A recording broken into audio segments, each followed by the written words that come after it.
Hey folks, this is Tracy with Scrappy's Rustics.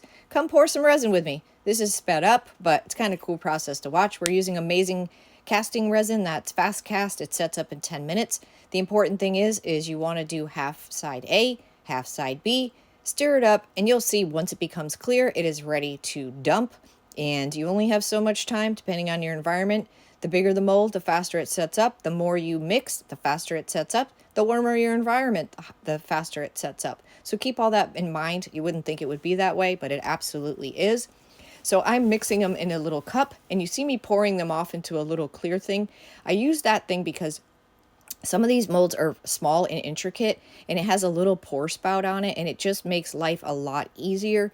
You are really rushed when you're doing this, so there's like a little bit of panic there because you don't want to waste a product. The stuff's expensive. And when you get it in there, you want to, the cleaner you can pour, the better results you're going to have in the end.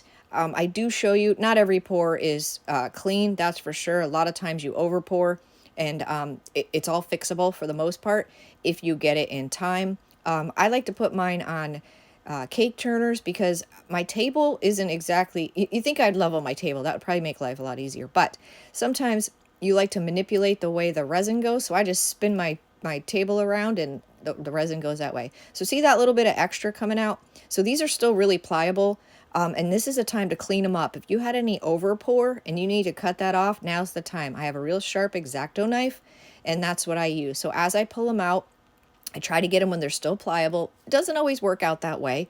And if it doesn't, you got a good 45 minutes, again, depending on your environment, to be able to use the razor blade. If that doesn't work, you can use a fingernail file. Sandpaper just takes a little bit more effort. It's best to be mindful, to get them while they're still pliable. You'll feel them, they're still warm.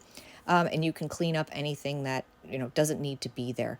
I like to lay all mine down on parchment paper flat, because they're still curing. They take a while to cure, so you don't want to put them on a bent surface because they will dry that way. Thanks for hanging out with me. I hope you'll try resin for yourself.